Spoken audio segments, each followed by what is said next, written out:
ça va être une vidéo un peu particulière dans le sens qu'on va vous montrer un appareil qu'on a acheté. C'est le HPA1 de chez LD System. Chez LD System. C'est un amplificateur de casque avec la fonction limiteur. Ouais, la fonction limiteur, on va peut-être parler de ce que c'est. Et oui, pour bien comprendre l'intérêt d'un limiteur, on vous explique son principe. Branchez derrière votre sortie son, par exemple votre console de mixage dans votre home studio, l'ampli casque avec limiteur s'interpose entre votre casque et la console. Il protège des surintensités de volume et par la même occasion de vous préserver de la joie que vous procurent les acouphènes par exemple. Le limiteur, lorsqu'un signal audio est reçu, permet de contenir le volume à un certain niveau. En gros, c'est la même chose que si vous actionniez votre propre bouton volume sur votre ampli. Intéressons-nous maintenant à savoir comment fonctionne ce système. Prenons sur un spectrogramme une courbe sonore. Quand tout va bien, le volume ne dépasse pas le seuil où le limiteur va s'enclencher.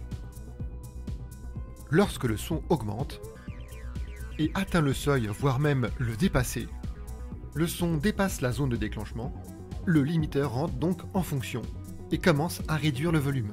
Il arrive fréquemment d'entendre un effet de pompage, une réduction soudaine du volume en fonction de la courbe qui dépasse à chaque fois la zone. En anglais, on appelle ça un soft clipping. L'autre méthode que peut adopter le limiteur pour réduire le volume est l'écrêtage. Lorsqu'un pic soudain de signal arrive d'une manière brutale, le limiteur va tout simplement couper ce qui dépasse. C'est dans une situation où il est impossible de réduire le volume. On appelle ça en anglais le hard clipping. Donc on va voir avec l'application JAAA sous Linux, on verra comment il fonctionne et si ça marche vraiment en fait. Voilà. Mais d'abord on va peut-être parler des critères de recherche. Oui, les critères de recherche, donc on s'était basé sur déjà une fourchette de prix, à peu près dans les 50-100 euros. Ouais, grand max 100 euros. Hein.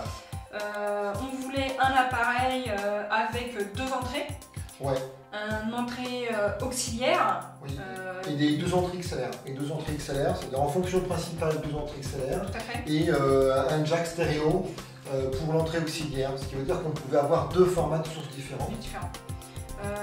Il faut qu'il soit portable.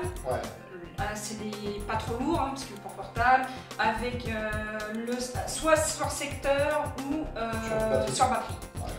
Donc voilà nos critères. Et on a donc trouvé celui-là.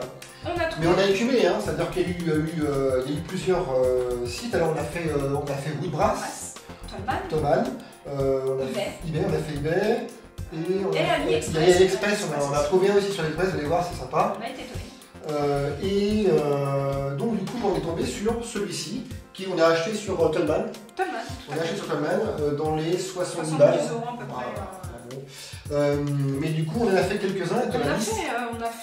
On a trouvé le HP2 de chez Presonus.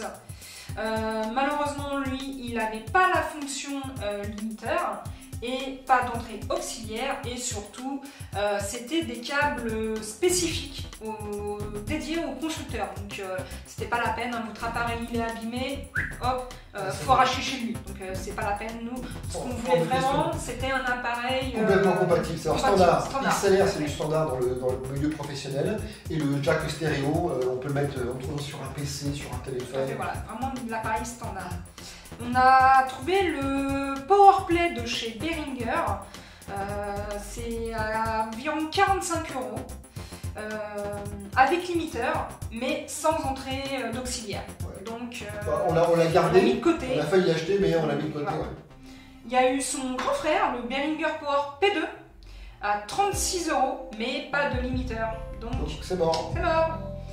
On a le Millennium, le HPA In-Ear de Thomann à environ 40 euros.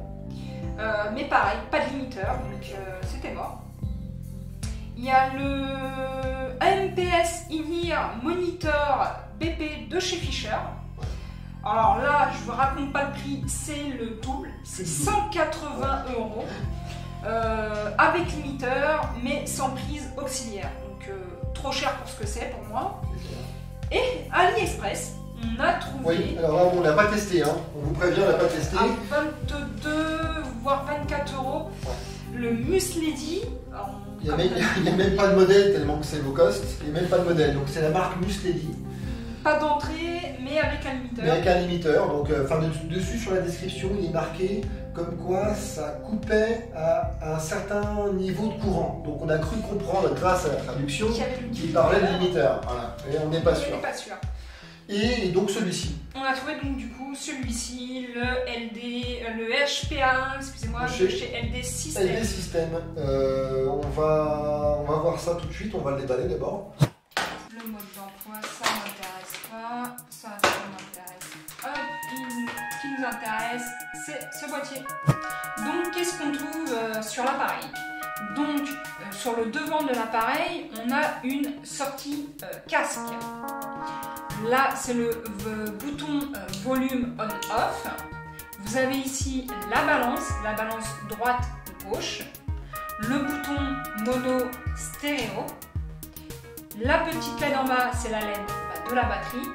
Quand tout va bien, qu'elle est rechargée, elle est verte. Et quand il n'y en a plus, elle est rouge. Ici, vous avez la LED du limiteur, ce qui va nous intéresser. Quand il n'y a pas de signal, il n'y a rien.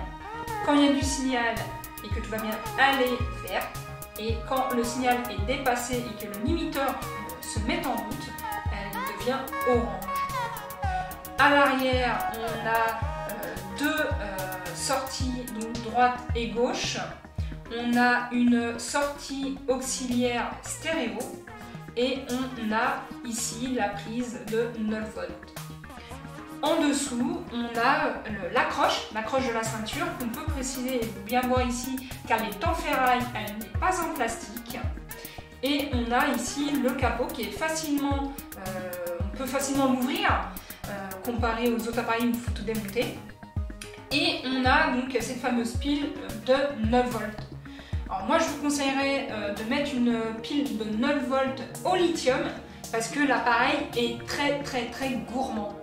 Et en plus de ces piles là, c'est comme une batterie, donc vous pouvez les recharger sur un secteur avec des... On mettra le lien dans la description, on a trouvé des piles qui vont bien, donc là c'est les 650 mAh.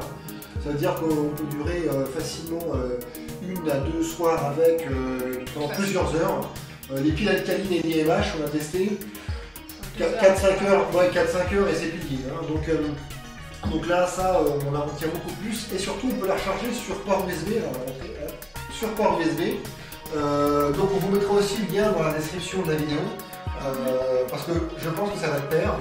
Et ça coûte pas très cher. Et ça, on les a vus sur AliExpress, un truc comme ça. Sur eBay, je me rappelle plus. Je vous enverrai les liens, je vous mettrai les liens. Voilà, on a fait le tour. On va maintenant passer à la pratique. Donc pour la démonstration, tout au début, je vais enregistrer une courbe de son pour montrer ce que ça donne sans mettre l'ampli casque. Donc là, je vais vous faire une démonstration d'enregistrement de la première courbe de son. C'est parti. Sur le spectrographe, nous voyons la courbe de son sans limiteur. Prenons le repère. Donc là, le premier son a été enregistré. Donc là, je viens de brancher mon ampli casque et je vais refaire la même chose que le premier. Et vous allez voir que le spectromètre va rester à un niveau stable.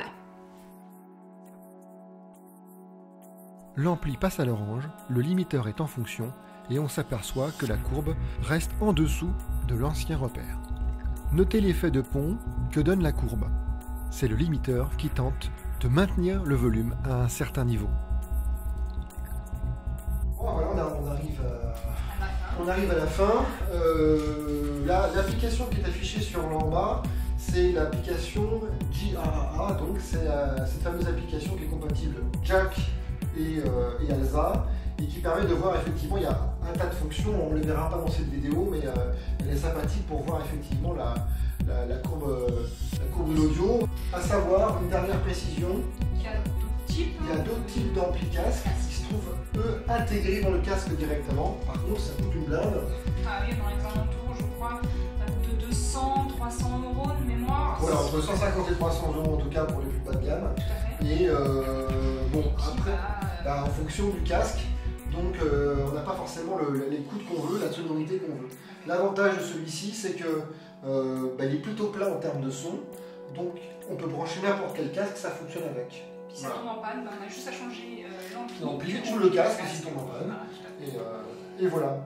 Une dernière précision sur la touche mono. À quoi ça sert maintenant? C'est simple. Vous pouvez très bien débrancher, juste brancher en mono par exemple sur un ampli de guitare et appuyer sur mono. Automatiquement le son sera réparti dans les deux côtés. Voilà, donc c'est tout simple. Et moi je m'en sers beaucoup pour sortir directement depuis mon pedalboard. Ça marche très bien.